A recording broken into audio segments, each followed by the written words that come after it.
What's going on, everybody? Welcome back to the channel. Welcome back to another YouTube video. Today I'm excited to be unboxing the GridPlus whole ecosystem.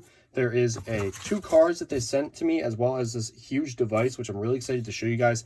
And hopefully there's a link in the description, so if you guys are interested, you guys can get a discount on these. But starting off with just these cards, they look like a standard credit card that you see today, and it's got a chip here, and it's an easy backup solution. You create your backup by inserting your safeguard into the Lattice1, and you'll be prompted to set a PIN, and then distinguish cards from another by writing a name on the back in the allocated area. So let's actually look at the back of one of these.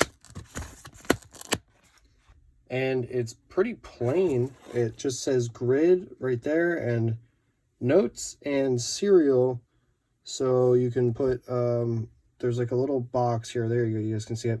So you can write your name or whatever you want to distinguish this card from the other one. I would assume the other one is exactly the same. So this is sold separately, this edition of cards, but I think there might actually be some included in here as well. So let's keep going. So this comes out, and we're left with this massive box inside of the already massive box. Doesn't look like there's anything else in here. Let me just double check. All right, so that box is out of the way. Now we can take a look at this thing, and this box is huge, and this is the GridPlus Lattice. All right, here we go. This is how we take it apart. I misplaced my knife. There we go. So this is a pretty expensive unit if you're looking for like a hardware wallet solution, but it kind of leads us into the future and what we can expect kind of just for transactions. I feel like this is like the transition into having crypto credit cards everywhere. And we already have that with like crypto.com and some other websites where you have the cards, but it's just not the same. Look at that presentation. That is beautiful. You can see the boxes in there. There's nothing left in here. This is so cool. It just reminds me of like a payment system. And it's got a Ethernet cord, it looks like, so you can connect this online, as well as a power cord. This is just great. This is something that I honestly would just keep at my desk like that and just plug in my card whenever I want. Let's take a card out. Let's take one of these cards out, and it would just slide in after I take this sticky substance off. It'll just slide in here, and that's it. That is so cool. All right, let's see what else we got in the box. It looks like they already included a card with this whole combo, as well as I have these extra 2 cards, so I'm gonna have 3 of them. And underneath here, it doesn't look like there's anything in there. It's just a storage thing. And in here, how can I get this out? Okay, so that comes out. It's a pretty thick card. It tells you how to set it up. Plug it in, connect, discover apps, and pair.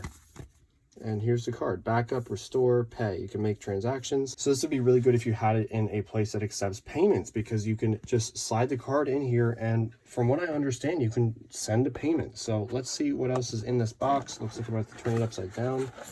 And there's nothing else, just this box. And I would assume this is a charger, maybe an Ethernet cable.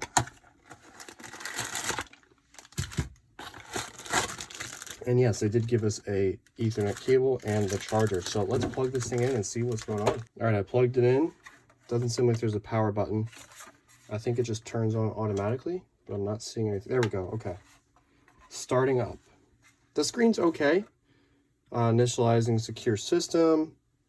It looks like this is just, since it's the first time, it's going to be setting up. The way it sits is really nice. It's like, reminds me of an Alexa or a Google Home. It just sits like at the perfect angle that you can kind of view it from anywhere. Like you guys can see it at the top down angle. I can see it if I'm sitting down. All right, cool. Now we're in the setup process. You will now go through the device setup. If you scan the QR code, it may give you an online thing to make it easier, but I'm just going to click next. You'll need an internet connection. Oh, I can connect with Wi-Fi? That's awesome. All right, let me connect with Wi-Fi. So I entered in the wrong password, so it's gonna have to like wait 2 minutes, I guess, and tell us that it's not right. But as far as the rest of this device, I don't see any buttons on this. So pretty simple. It just has the 2 ports on the back, one for connection to the internet, one for power, and then some just random like certificate stickers. It looks like there's 2 screws hidden behind here, as well as 2 up here. And then we just have this slot for the card. So that's pretty much it for this device. It's also got some blue accents in here. Yeah, there's grills on the bottom, so there's blue accents all around, which is nice. Goes along with the blue from all of this. I wonder how long it's going to take for it to tell me that my Wi-Fi password is wrong though, because this is kind of getting ridiculous.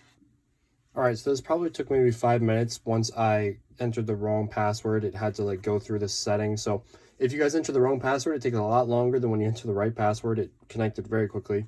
Now I'm going to set a system pin. Let's just do it off screen, I guess. Actually, I don't think it matters. Let's just do 1, 2, 3, 4.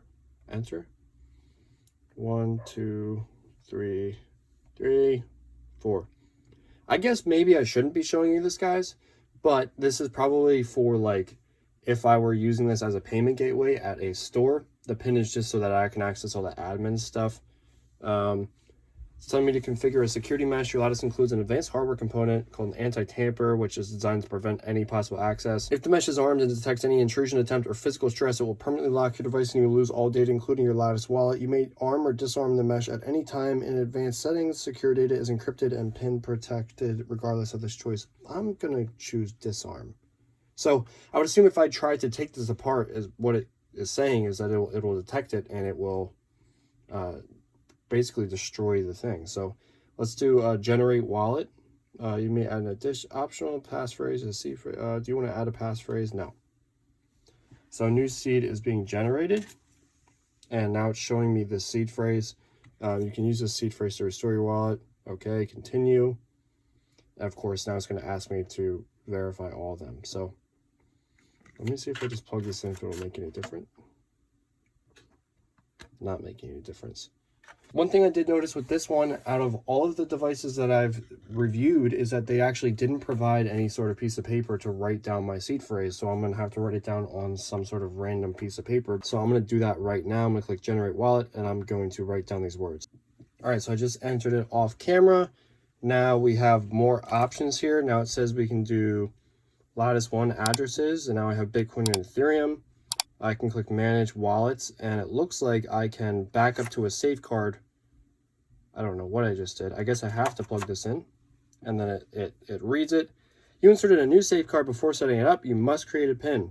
Let's set up a PIN. Let's do 1, 2, 3, 4. I have to do a 6-digit PIN. 5, 6. All right, 1, 2, 3, 4, 5, 6. The touchscreen is a little iffy. Sometimes it's not responsive. Like right now, how many times? Okay, there we go. And now it's saying I have to do it again. I don't know what's going on here. Something's not right. Let's do manage wallets, and let's do backup to safeguard. Okay, please insert a safeguard without a configured wallet. And now we're going to do it. Enter safeguard PIN, 1, 2, 3, 4, 5, 6. Yes.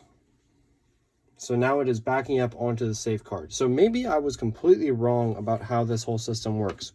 It seems to me that this is the hardware wallet, and these are simply just keys that allow you to back it up onto it. So I'm wondering if I were to back up a random security or seed phrase onto a card, or let's say my friend had one of these cards on their GridPlus, if they were to just plug it in here, if they would have access to it. It says now it's all set up, so I can remove this card. Let's see what else it says in manage wallets here though. I can reset the wallet, reset the safeguard wallet, and all that stuff. So let's see what permissions. There's some apps I could connect to if I wanted to. System preferences, I can check for a software update, which I'm sure there is a software update. I'm not going to install that right now, but that's pretty much it. So if you guys are interested in one of these devices, there will be a link in the description below. It is one of the most unique ones that I've seen on the market. Especially, actually, there's a little blue edge to this I didn't notice before, but I like the fact that these are so small they can just kind of fit in your wallet, and this is pretty much your key. If anyone looks at this, they're not going to think quite twice. They're just going to think it's a credit card, but if someone were to steal your wallet, obviously, they would take this with them because they would be a little confused on what it is, in my opinion, especially if you wrote like crypto hardware wallet or something like that on the back. So just something to keep in mind. But like I said, if you guys are interested in this device, it'll be in the link in the description below. If you guys have any questions, feel free to put it in the comment section below. And thank you guys so much for watching, and thank you GridPlus for sending this out to me. Peace out.